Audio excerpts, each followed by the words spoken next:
Rajasane Jagamatera Gandharvagana Tam Age Prabhu Rata Karila Tantram.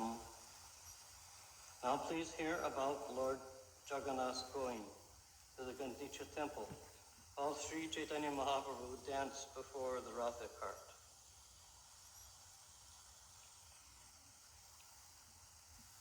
Maybe I'll just read the English.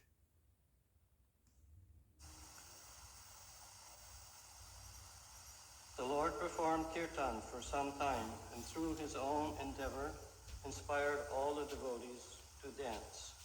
When Lord himself wanted to dance, all 7 groups combined together.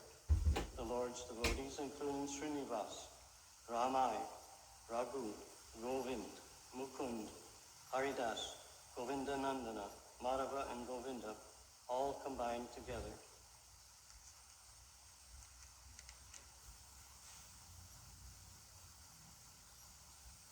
When Sri Chaitanya Mahaprabhu desired to jump high while dancing, he placed these 9 people in charge of Swarup Damodar.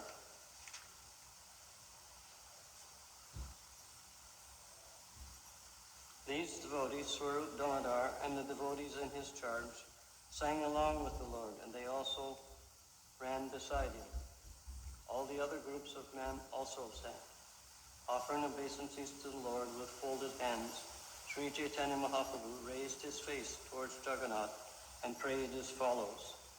Let me offer my respectful obeisances unto Lord Krishna, who is the worshipful deity for all Brahminical men, who is the well-wisher of cows and brahmanas, and who is always benefiting that whole world. I offer my repeated obeisances to the personality of Godhead known as Krishna and Govinda.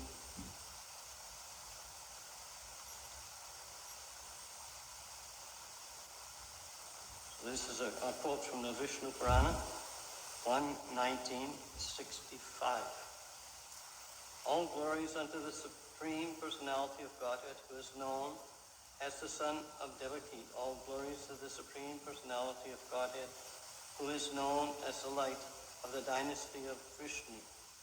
All glories to the Supreme Personality of Godhead, whose bodily luster is like that of a new cloud, and whose body is as soft as a lotus flower.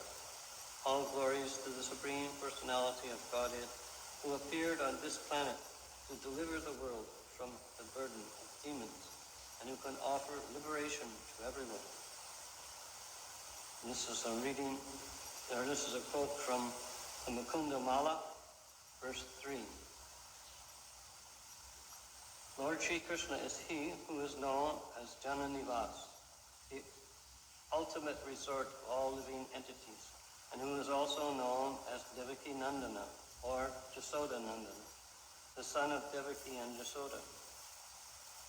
He is the guide of the Yadu dynasty, and with his mighty arms, he kills everything inauspicious, as well as every man who is impious.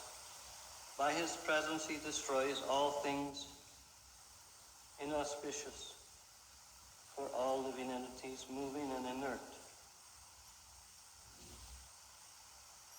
His beautiful smiling face always increases the lusty desires of the gopis of Vrindavan. May he be all glorious and happy. So I have a question here, first for any of you to answer. Here it says, he destroys all things inauspicious for all living entities, moving and inert. What does this sentence mean?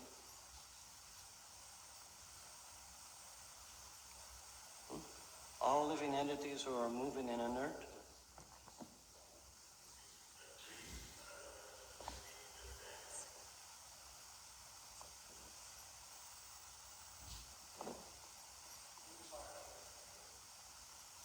Well, even things like mountains are considered living entities, but they're sort of inert.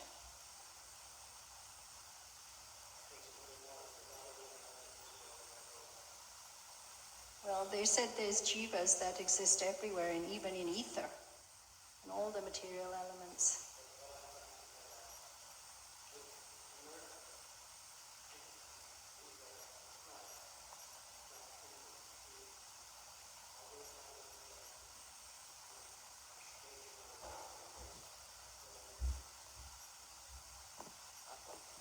So the inert members are those of the plant world, and as Mataji mentioned, there's also mountains, like volcanoes. Now, how is a mountain a living entity? This is a little bit difficult to understand.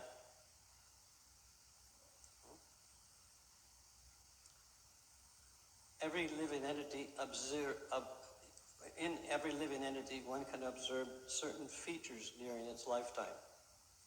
It appears, it grows, and then it slowly dwindles and then dies.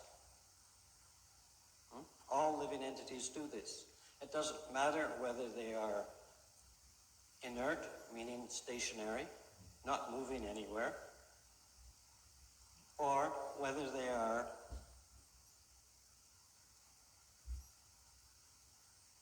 very large or very small, whether you can see them or not. Just like the Timangila fish is so big that it eats whales.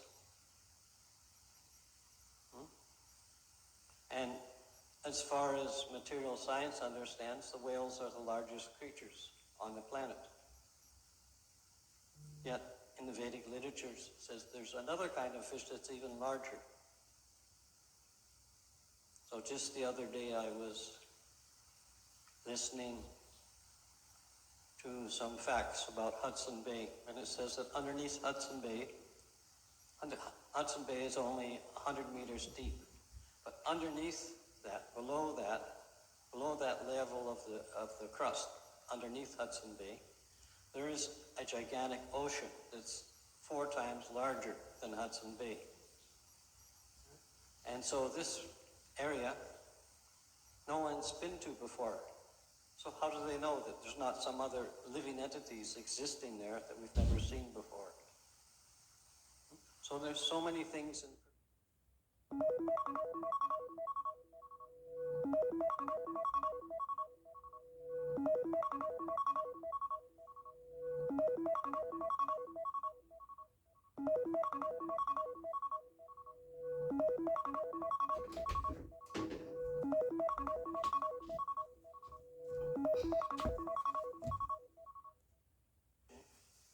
that may seem very unbelievable.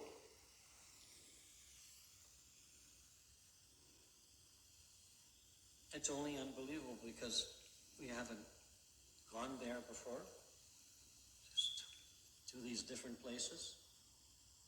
In the glaciers, there's all kinds of living entities still living there. There's even living entities that live in those volcanoes, you know? So, how is it? And Prabhupada said this is not possible because they think the moon is a desert place, but it's a very heavenly planet with all kinds of trees and other living entities that they can't perceive because they exist under different conditions than what we're used to. So if we go to the moon or that kind of place, we have to take our atmosphere with us. And our senses are imperfect, so how are we going to perceive someone else that's there whose perhaps his body is made from some other thing? Just like the living entity who lives in a volcano, his body is made up of sulfur. And the only kind of living entities we actually understand from scientific knowledge is that they're either carbon-based or nitrogen-based living entities. So like insects, like ants, their body is nitrogen-based. And humans is carbon-based. And they think that sulfur-based living entities can't exist, but they have records of them in volcanoes where temperature is so high that carbon-based bodies don't exist, that nitrogen-based bodies don't exist, but sulfur bodies are there. So this description given here about inert and moving living entities is not always so simple. So we have to try to read more closely what is there and try to understand the words that Prabhupada has used while translating. Now, some think that his English education was not very great. Sure, his practical use of the English language was not, we can't say that he wasn't fluent in English. He was fluent in English, but the type of English that he was fluent in, most Westerners don't understand at the present time. He was taught by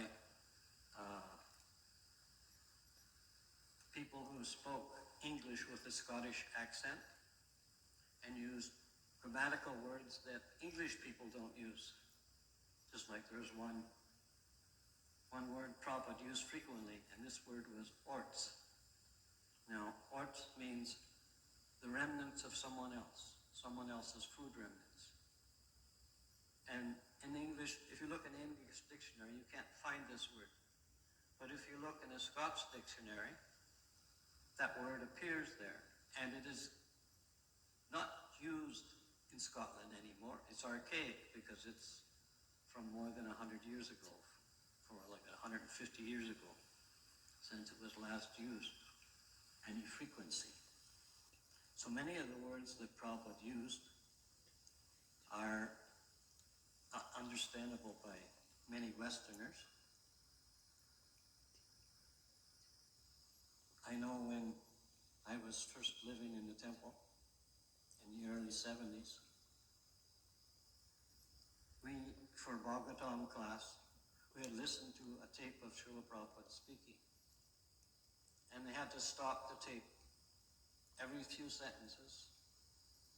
And they all sort of, everyone that was there discussed. Just, सुनो बेटा, आप इस मंदिर में नहीं जा सकते हो. वापस लो. what did he say? I don't understand. This is when his Bengali accent was very strong. And most Westerners weren't used to the Bengali English accent.